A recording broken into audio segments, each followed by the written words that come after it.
મારા કાકીનું નામ કોકિલા છે. એમની ઉંમર 40 વર્ષની છે.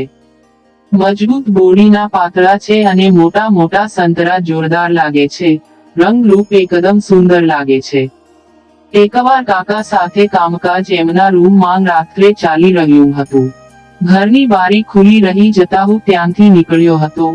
મેં બારીમાં ધીમેકથી જોયું તો ઘપપાટી વાગતી હતી. કાકી કાકાની ઉપર ચડી ગયા હતા ને જોરદાર ઉપર નીચે થઈ રહ્યા હતા.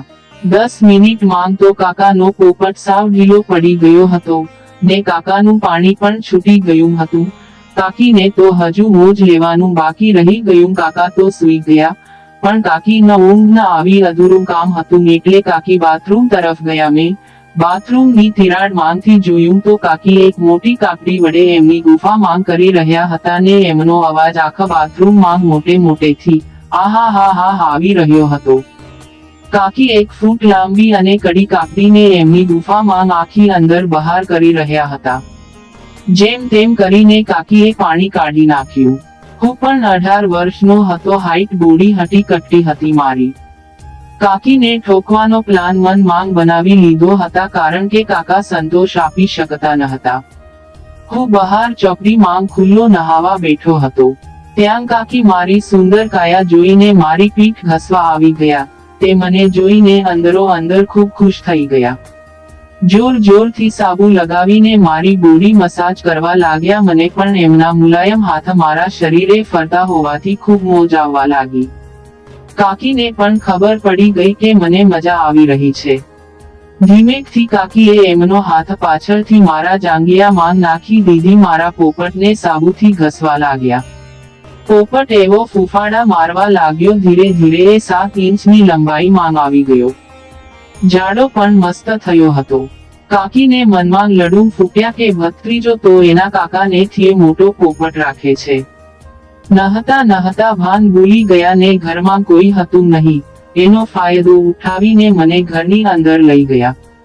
પછી પલંગમાં મને બેસાડી દીધો. મારો પોપટ જાંઘિયામાંથી બહાર કાઢીને ખૂબ મસ્તી કરવા લાગ્યા. મુઠ્ઠીમાં પકડીને બંને હાથેથી ટોપો બહાર કાઢી નાખ્યો. મેં લાલ લાલ ટોપો જાડો હતા એને પોતાના મોંમાં લેવા લાગ્યા. હા હા મારા મોંમાંથી નીકળી ગયું. તે મારો પોપટ છે કેમના ગળા સુધી પહોંચી જાય ત્યાં સુધી અંદર લેતા હતા. મને તો સ્વર્ગનો આનંદ આવી રહ્યો હતો. એમને ધીમેકથી એમના બધા કપડાં કાઢી નાખ્યા. એમનું રૂપ જોઈને હું પાગલ થઈ ગયો ને એમના મોટા મોટા સંતરાને મોટા લઈને જોરદાર રીતે ચૂસી ચૂસીને લાલ કરી નાખ્યા. મેં મોબાઈલમાં ક્લિપો જોઈ હતી એટલે બધું નોલેજ હતું. પછી કાકીની ગુફામાં આખી જીભ નાખીને ચાટી ચાટીને એમની લાલ લાલ કરી નાખી. જોરદાર સ્વાદ હતો એમના પાણીનો નમકીન જેવો. કાકી તો મારી ઉપર ચડી ગયા ને ઘપાઘપી બોલાવા લાગ્યા. પોપટ આખો એમની અંદર બહાર થતો હતો. ડોટ શું મજા આવતી હતી યાર. જન્નતની શેર થતી હતી.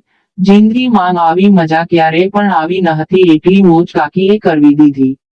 1 કલાક સુધી કાકી મારા પોપટની માંગ ફાડી નાખી. એ દિવસે રાત્રે કાકીએ આવવાનું કહીને રાત્રે મોડા મારી રૂમમાં આવ્યા ને અમે આખી રાત કાકીની બજાવીને રાતી ચોળ કરી નાખી.